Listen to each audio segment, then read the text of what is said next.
성도님들, 모세하면 이 율법의 대명사 아닙니까? 율법의 대명사. 우리가 흔히 이제 율법서를 뭐라고 부릅니까? 모세오경 이렇게 부르죠.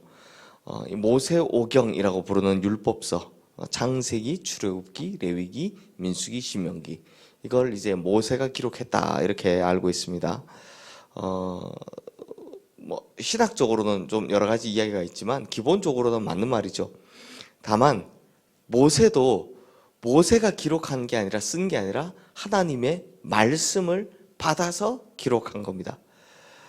그런데 이 모세가 사실 참 복잡하고 또 길고 때로는 막 지루하기까지도 한 이 율법을 받아서 기록하고 그리고 선포하고 다시 듣고 하면서 본인 스스로가 느낀 점이 있을 거 아닙니까? 그렇지 않겠습니까? 자기가 율법을 막 이렇게 기록하면서, 그래서 모세가 느낀 건 뭐냐 정리하면 이 율법이라는 것이 참 복잡해 보이고 또 길고 지루해 보이지만 율법의 정신이라는 건 굉장히 간단하구나라는 걸 깨달은 겁니다. 마치 복잡한 기계를 운영하는 엔지니어가 기계의 원리, 작동 원리를 탁 그 이치를 깨닫고 나면 아무리 복잡해도 이 기계를 잘 다룰 수 있는 것처럼 모세도 율법의 대명사답게 율법이 어떤 정신에 근거해 있는지 그 간단한 작동 원리를 또 그 기본 정신을 우리가 오늘 이 말씀을 통해서 볼 수 있다는 겁니다. 그러면 모세가 말하는 율법의 기본 정신 첫 번째는요, 오늘 본문 2절 말씀이었죠. 내가 너희에게 명령하는 말을 너희는 가감하지 말고 내가 너희에게 내리는 너희 하나님 여호와의 명령을 지키라. 자, 율법의 기본 정신 중 첫 번째는 있는 그대로 지키라라는 겁니다. 더하지도 말고 빼지도 말고 즉 가감하지 말고 있는 그대로 지키라라는 겁니다. 사람들이 잘하는 실수가 이런 거죠. 필요에 따라서 말씀을 더하기도 하고 적당히 이렇게 흘려서 빼버리기도 하는 이런 것들, 요즘 신앙인들이 참 찔리는 말씀입니다. 하지만 모세가 40년간 광야 여정을 다 겪고 나서 그가 하나님과 동행하며 겪었던 그 경험으로 하는 율법 정신이 뭐라고요? 말씀은 있는 그대로 지켜야 한다는 겁니다. 이것을 하나님께서 가장 원하시는 바이고 우리 신앙의 기본 중에 기본이다라는 겁니다. 예를 들면 성도님들 시편 23편 잘 아시죠?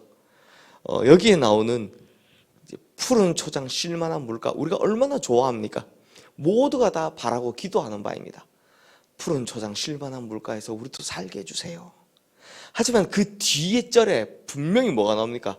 사망의 음침한 골짜기를 다닐지라도 라는 말이 분명히 나옵니다. 그걸 다 알고 있는데 이건 받아들이려 하지 않습니다. 그래서 시편 23편 참 좋다라고 하는 것을 보면 사망의 음침한 골짜기는 잘 없습니다. 대부분 푸른 초장, 쉴만한 물가, 이것만 기대하는 거죠.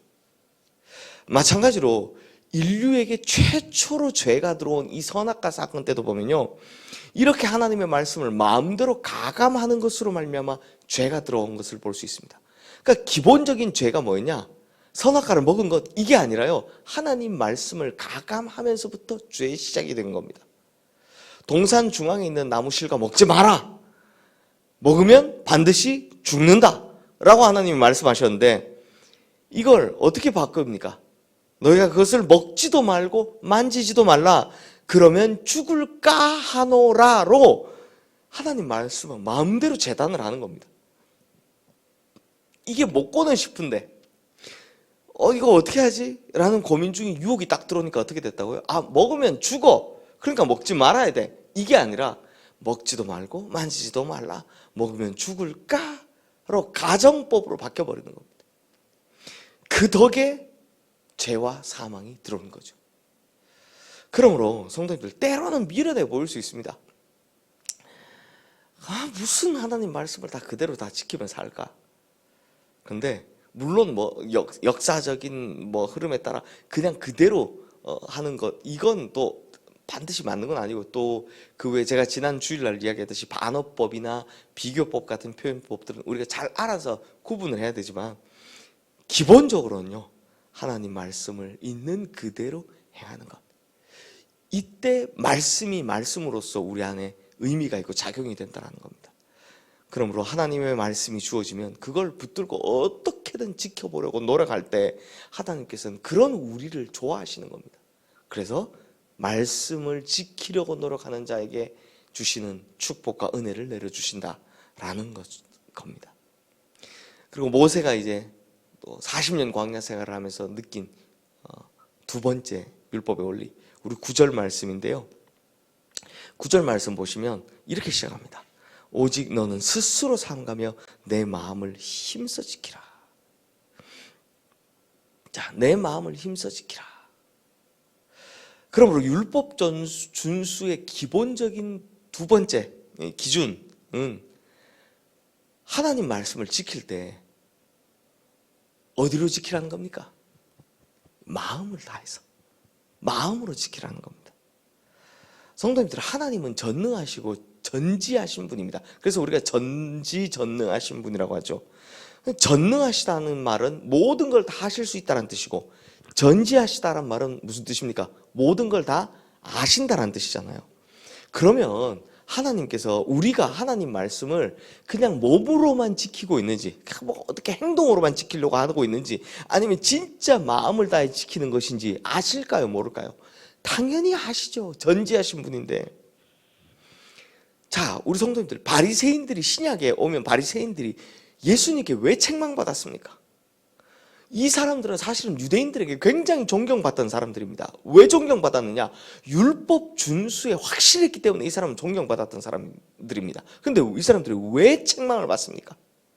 그들은요, 행위로서의 율법 준수만 굉장히 중요하게 생각했지 진심으로 하나님 말씀을 마음으로 지키는 이게 없었기 때문입니다. 그래서 그들의 신앙에는 어떤 거냐? 사랑 없는 비난만 존재했고, 포용 없는 이기심만 존재했고, 겸손 없는 자기의만 존재했습니다. 진짜 겉모양으로는 완벽해 보이지만 그 속은 썩어들어가는 거였죠. 그래서 예수님이 그들을 보고 회칠한 무덤이라고 혼내지 않으셨습니까? 겉만 번지르하다라고 이야기하시는 거죠. 그러므로 성도님들, 우리는 바리새인 같은 신앙 가지면 안 되는 겁니다. 즉 마음이 없는 행위 준수로서의 율법, 하나님 말씀, 이걸 가져서는 안 된다는 겁니다. 그래서 산상수훈에 보면 예수님이 뭐라고 말씀하십니까? 행위로 간음하는 게 죄가 아니라 마음으로 죄를 지으면 그게 죄다라고 말씀하셨고, 행위로 살인하는 게 죄가 아니라 마음으로 살인하면 그게 바로 살인죄다라고 말씀하신 겁니다. 성도님들, 하나님은 우리의 중심을 아시는 분이십니다.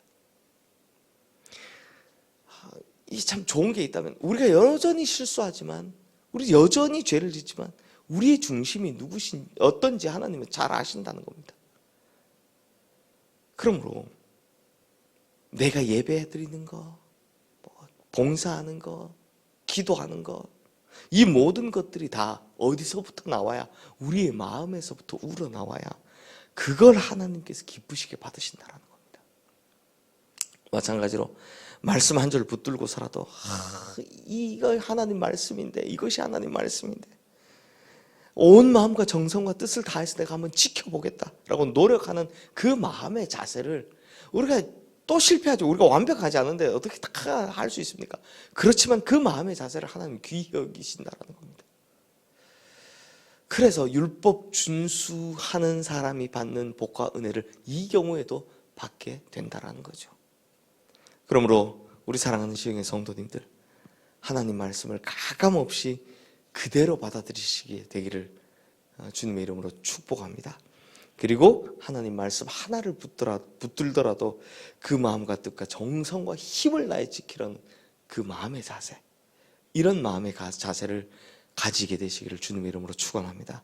그러면 하나님께서 율법을 지키는 자에게 주시겠다 하는 약속, 즉 하나님 말씀을 잘 지키는 자에게 주시겠다고 하셨던 그 엄청난 축복, 우리가 흔히 말하는 만복의 근원이신 하나님께서 우리에게 부어주실 줄로 믿습니다.